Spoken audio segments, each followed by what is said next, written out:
Ja sam Marija, imam 25 godina i odrasla sam u SOS dječjem selu Ladimirovci. Roditelji su se razboljeli, imali su teške periode u životu i jednostavno se nisu više mogli brinuti za brata i mene.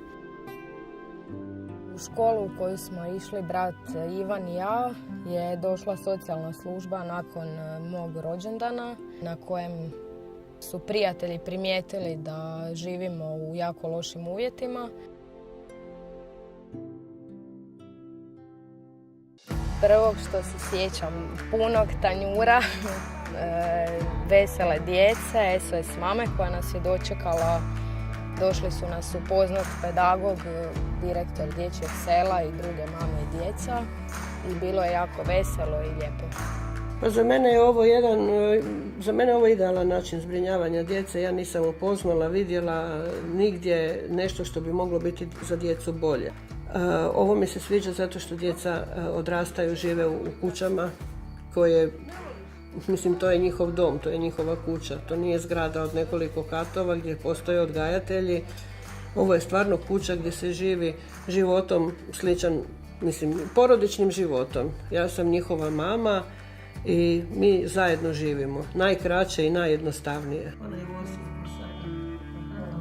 To je nastavnica. Marija i Ivan su došli 2010. dakle kad se otvorila ova kuća.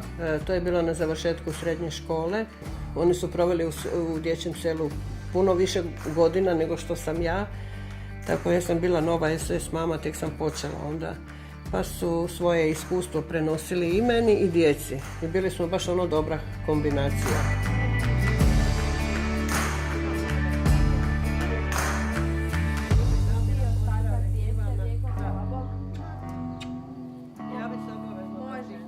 Evo i do dan danas smo u kontaktu i djeca i ja.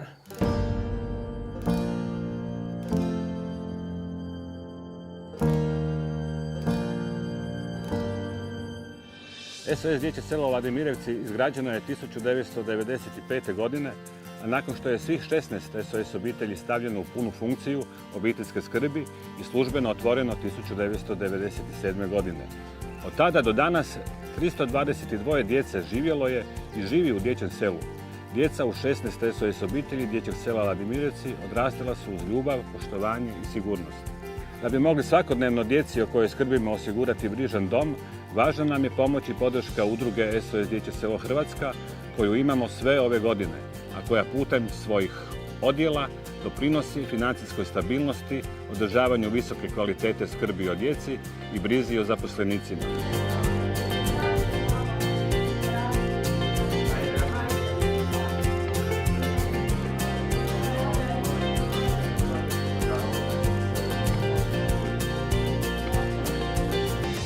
Nakon završenog 8. razreda ja sam prešla u Osijek u SOS zajednicu mladih. Odlučila sam isto tako i od njih početi učiti ono čemu me oni mogu naučiti sa svojim savjetima i oni su isto tako bili velika podrška. Ono o čemu ovdje radimo, znači brinemo i vodimo skrb o srednjoškolcima koji dolaze iz dječjeg sela Ladimirovci. Skrbimo o njima u potpuno smislu, znači od škole, zdravstva, financija i pokušamo ih izvesti na pravi put, sugerirati im i ukazati na sve dobre i loše strane što ih u životu čekaju, naučiti ih što više životnih vještina, osigurati im neki socijalni krug u kojem se mogu kretati i u biti jednog dana im pomoći da postanu aktivni članovi društva, da se zaposle i u konačnici ostanu svoje obitelji i uspješno o njima vode brigu. Najveći benefit je iskrenost mladih i kad jednog dana čuješ, vidiš kad se vrate da su uspjeli, da si ti de facto u svojoj sredini uspio promijeniti nečiji život, to je nešto što se ne može platiti novcem.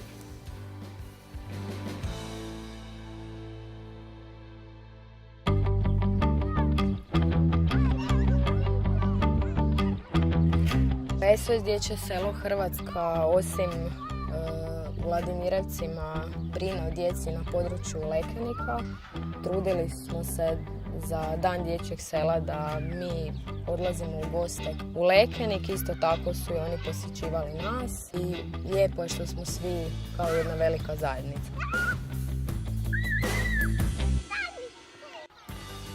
Prije sada već dalekih 25 godina udruga SOS Dječje selo Hrvatska za izgradnju prvog dječjeg sela u Hrvatskoj je izabrala pitomo turopoljsko mjesto Lekenik. U rekordna 4 mjeseca 1992. godine izgrađeno je 15 obiteljskih kuća i ostali prateći sadržaji. Od 2009. godine radim kao direktor SOS Dječjeg sela Lekenik, međutim ne može se tu govoriti samo o poslu, to je zaista moj život koji je vezan uz dječje selo Lekenik. Ovdje su moji poslovni suradnici, ali ovdje su i moji prijatelji. Posebno sam ponosan na sve rezultate koje smo postigli svih ovih godina. Posebno sam ponosan na našu djecu, na naše mlade osobe i na naše zaposlenike. A tu su i brojne manifestacije koje su proizašle iz naših izvannastavnih aktivnosti u našem društvenom centru, poput manifestacije Dočekajmo rode, biciklijade, dani poštara Klempaja i bana Josipa Jelačića u Lekeniku, zatim milenijskog čitanja bajki. I kad bih trebao reći po čemu je Lekenik poznat, rekao bih upravo po SOS Dječjem selu Lekenik.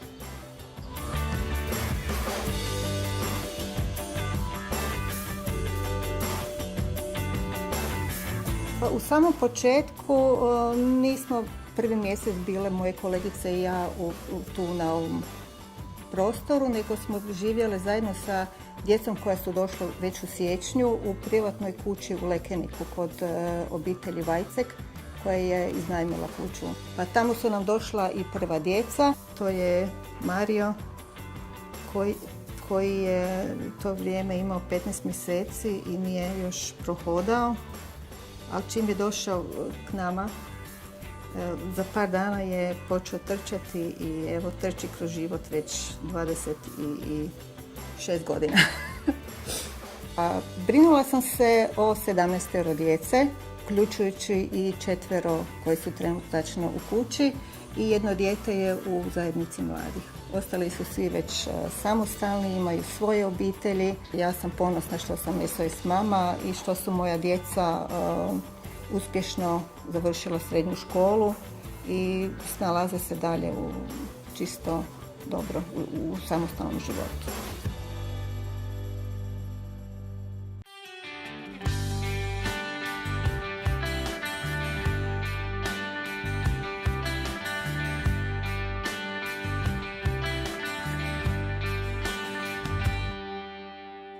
SOS mobilni tim i savjetovalište za djecu, mlade i obitelj na području Sisačko-moslavačke županije djeluje od 2014. godine. Od tada prešli smo više od 50.000 km automobilima za obitelji te razvile mnogobrojne usluge za djecu i obitelj na ovom području. Tim programa čini 6 stručnjakinja, 2 psihologinje, 2 socijalne radnice, defektologinja i socijalna pedagoginja u ovom trenutku. Naši dani su onako različiti. Svakako svaki dan sastoji od toga da odlazimo na terene, bilo da radimo kao SOS mobilni tim, što znači da odlazimo u domove obitelji, ili da radimo u savjetovalištu koje je isto tako mobilno, pa često putujemo u Glinu, Hrvatsku Kostajnicu, Petrinju, Sisak i sva ova okolna mjesta. Tim koji je započeo program jačanja obitelji je nekako bio jako entuzijastičan i još uvijek jesmo, tako da smo osluškivale potrebe zajednice, osmišljavale same projekte, naučile pisati natječaje, pisale natječaje, nekako smo zadovoljne kako nam to ide. Tako da smo uz ove bazični program SOS mobilnog tima i savjetovališta razvile nekakve mini projekte. Ono s čim smo najviše ponosni je projekt Idem u tvoje cipele, prevencija nasilja među djecom.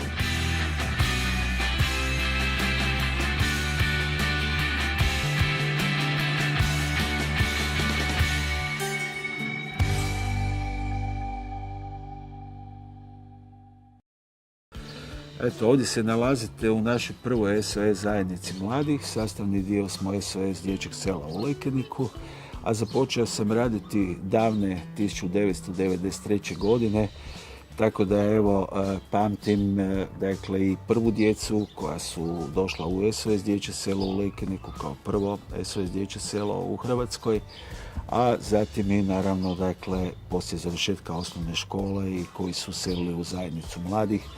Sada imamo takvih dakle već 63 koji žive dakle svoje živote na najbolji način.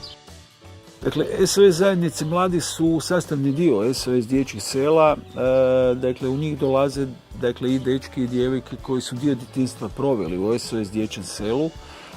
Isto tako, dakle, nastojimo da i braći i sestre budu u istoj SOS zajednici mladih. Ovdje polaze razne srednje škole ili i prvu godinu da recimo više ili visoke škole. Negdje, dakle, ciljevi su nam, dakle, da vladaju vještinama, da, dakle, razviju odgovornost, da dostignu određeni obrazovni nivo, tako da dalje mogu krenuti i ispuniti, dakle, sve svoje, bilo obrazovne potencijale na višim ili visokim školama, bilo, dakle, krenuti u smjeru zapošljavanja.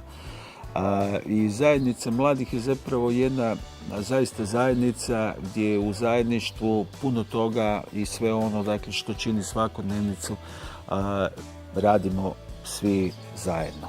Programi jačanja obitelji su prije nekoliko godina postali jako bitno područje djelovanja SOS dječjih sela globalno gledano. Zapravo to je jedna jako logična posljedica razvoja naše organizacije, ali i gledanja na dijete kao cjelovitu ličnost. Postavljeno je bilo pitanje što je sa djecom koja odrastaju i dalje u svojim obiteljima, a te obitelji trebaju pomoć. Mi znamo da jako mali broj država ima dovoljno mogućnosti da odgovori na sve potrebe tih obitelji. Dakle, prostora za rad s takvim obiteljima ima strahovito puno. Ako je poslanje naše organizacije biti usmjerene na dijete, tada su potrebe djeteta jednako važne, bez obzira da li je to dijete kod nas u selu ili je to dijete u obitelji porijekla. Idemo za tim da djeca imaju pravo na jednake mogućnosti. Sva djeca imaju pravo da odrastaju uz svoje roditelje, da se teškoće s kojima se susreću ipak netko pobrine ih riješiti i pomoći riješiti. Tako da taj entuzijazam i smisao pomaganja u primarnim obiteljima kroz programe prevencije je to veliko područje koje mi sada razvijamo i uživamo zapravo u tome. I ako će biti sreće, materijalnih sredstava, mislim da je to nešto s čime se mi možemo ponositi kao što se ponosimo i sa 25 godina rada u dječjim selima, u direktnom radu sa djecom koja su, eto, igrom slučaja ostala bez roditeljske skrbi. Obitelj je zapravo oslonac svega ovdje kod nas. Mi se inače smatramo da smo dijelom jedne velike obitelji, budući da ima u 135 zemalja svijeta SOS dječjih sela, kako je SOS dječje selo Hrvatska član međunarodne organizacije SOS Kinderdorf International iz Innsbrucka. Taj obiteljski tip skrbi je onaj specifikum koji nas čini posebnima u alternativnoj skrbi koji brinemo o djeci bez roditeljske skrbi, adekvatne roditeljske skrbi, i to na način znači što djeca dobivaju svoju obitelj sa SOS majkom koja o njima brine, s njima se veseli, smije i plače kao i svaka biološka majka. U ovih 25 godina kada sada gledam unatrag, meni je kao da je prošlo u trenu, međutim 478 djece je bilo u oba sela, znači u Lekeniku i u Vladimirevcima od onda do danas. To znači 478 života koji su danas, znači ljudi koji imaju svoje obitelji. To je ono što nas čini sve ponosno zajedno. Ponosno što ta djeca naša su našla svoj topli dom kod nas, što smo ih uz svu pomoć znači naših SOS mama, SOS teta u dječjim selima, odgajateljima u zajednicama mladih, sa našim stručnim suradnicima i svim ostalima uspjeli odvesti i dovesti, ja bih rekla, na pravi put, to jest u svoj samostalni život.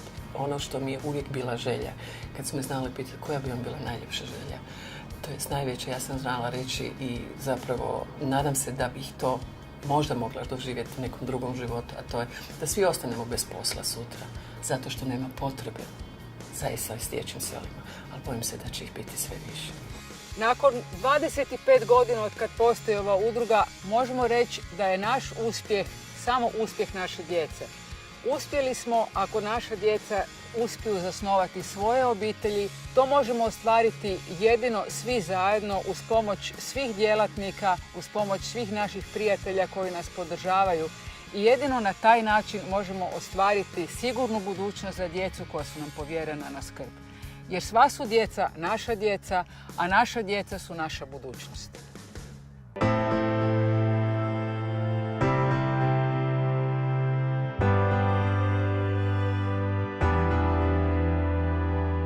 Ovo je moj suprug Damir i sinovi Toni i Lovre.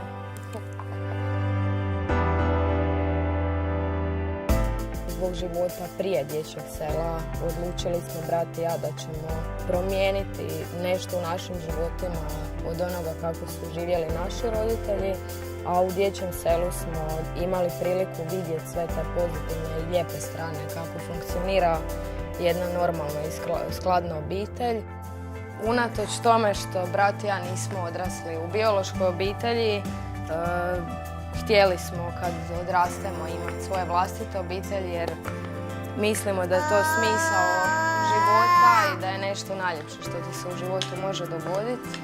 I želimo pružiti našim obiteljima, odnosno ja svojoj djeci, ono što mi kroz djetinjstvo nismo imali u našoj biološkoj obitelji.